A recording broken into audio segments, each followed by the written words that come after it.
Hello K-2 students, and welcome back to another meeting for virtual art class with me, your teacher, Mr. Farrar. And today we're going to be doing some really great things. We're actually going to do a little mini demo so I can show you something really important that I think everyone should know when it comes to doing art, especially continuing forward throughout the school year. We're going to be shading today, and some of you might refer to shading as coloring or adding color, but we'll be adding color to a image that I've already drawn here, so I can give you a little bit of pointers on how to color and how to add shading to your drawings so that they're done in the neatest way possible, so that your artwork can look really nice and neat, and you'll stay in the lines. And also you'll get your strokes that you make when you're coloring to go in the proper way. So right here, I have a drawing that I've done of a vase and flowers. And I'm pretty sure by now you've already done some of your contour drawings where you've drawn from some of the links that I've sent you to do at home. And so you pretty much have pictures that probably look like this, and you might have even colored them. And so today we're gonna color together so I can show you really what I expect and how to color to get the best results. The first thing that we do when we color or shade is that we wanna make sure that we're staying inside of the line. So we never wanna cross outside of the lines when we color. We wanna make sure that everything's nice and neat. And I can also give you another pointer too, that if you actually color, so I have a color pencil here. If you outline what you color and then color on the inside, it can also add a really neat effect to your drawings as well. So I think that I want my vase to be red. So that's the color that I'll be using. But when I color, a lot of the times when I'm coloring on the inside, I don't actually hold my pencil straight down on the paper. So straight down, I usually put a little curve to my pencil, so I hold it to the side, and that helps me shade a little bit better and helps the shading to be more neater and what we call consistent. That means it looks the same throughout. Because sometimes what will happen is that you'll shade in one direction, then you'll shade in another direction, then you'll shade in another direction, and it looks a bit choppy. So I'm going to show you how to not let that happen. All right, so I'll start at the edge right here of my drawing, and let's see if I can bring it a little closer. There. Yeah, that's better. So I'll start at the edge of my drawing right here, and I'm going to hold my pencil to the side, and I'm very careful to not go outside of my lines. And I'm going to start making lines like so. And you'll start to notice that when you do hold your pencil to the side, it does tend to make wider lines. And so after I make some lines, a few lines going this way with my shading, I won't stop there. I actually bring some lines that cross over those.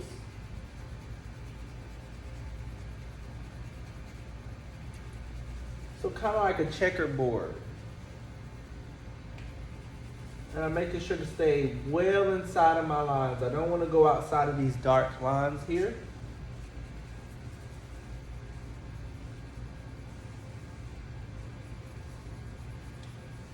And then I have all of these designs in there. I want to also be careful to maneuver around those so I don't go inside of those either. So you don't want to cross inside of any lines that you're not supposed to.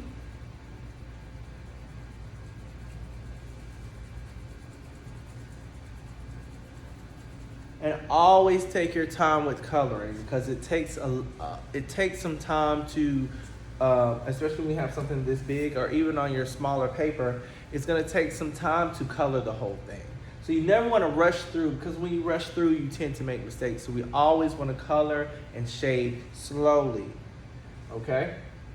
So I'm going to continue to shade and add my red in there.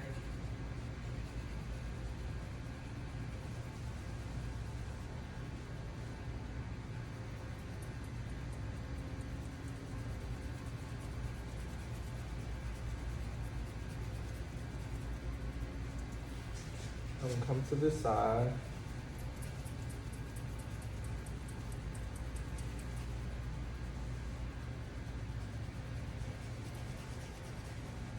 And as you're practicing to shade at home or add color to your pictures at home, it's also working on your small motor skills.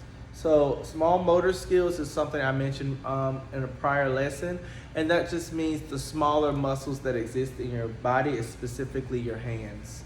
So these small motor skills are small muscles in your hands. You have to really work so you have better control over them, and that they help us to draw. They're the muscles in our fingers and thumbs that help us to really be able to draw and write. So actually, when you have better control with drawing, you might actually have more control when you're writing letters as well. So your handwriting could potentially become neater. All right, and so I'm taking this red and I'm just shading it in. And I'm making sure I'm going back and I'm shading back into any gaps that I see. So any gaps where there might be more white that's showing, I'm gonna go back into those and I'm gonna try to shade those in so I get a nice flat red instead of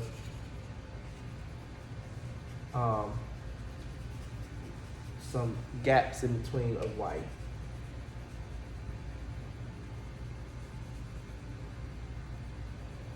All right, so I don't want to make this a long video, so we're gonna move on, but you would continue doing the red all the way down to the bottom. So that's a lot of shading for me. And this video, I don't want it to be 20 minutes long. So now I'm gonna show you about the shadow. We do the same thing. Now shadows are very dark. I accidentally did a little shading in there with the marker, which I think might be a better idea to actually finish the shading out with the marker. So I'm gonna take the marker, which you probably wouldn't do this, and I'm gonna take my marker. I'm just gonna use that to shade in the shadow. And you'll notice with the marker, it's a lot easier to miss places when you're shading with the marker.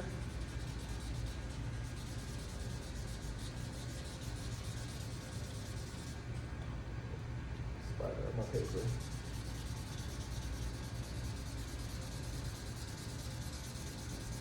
All right, now shadow is black.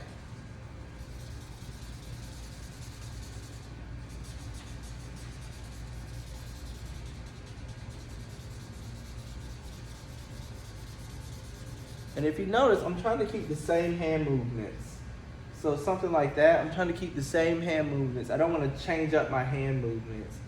And I don't want to change up the position of my marker, because if I do that, like I don't know, you probably can't see, but if I did the marker more straight up, it makes the lines look a little different than the lines I've already made. And that could come across as a little bit unneat. So I want to make sure that however I'm coloring, I want to stay coloring that same way so everything can look consistent or the same. Next, I'm going to take my yellow, color into some of these flowers.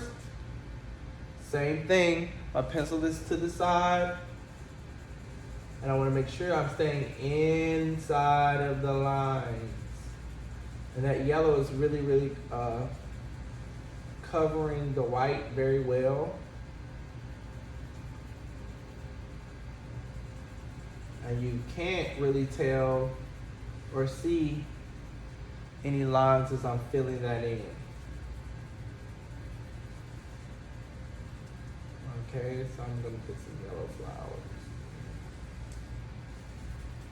And remember, neatness is key. So you always, in any of your artwork, you're always looking and shooting for neatness. And you're trying to get your work to look as nice and as neat and as clean as possible.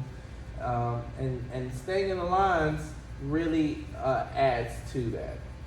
So I want you to, if you have those drawings from previous weeks and you haven't colored them, I want you to go back into them and practice your coloring with them.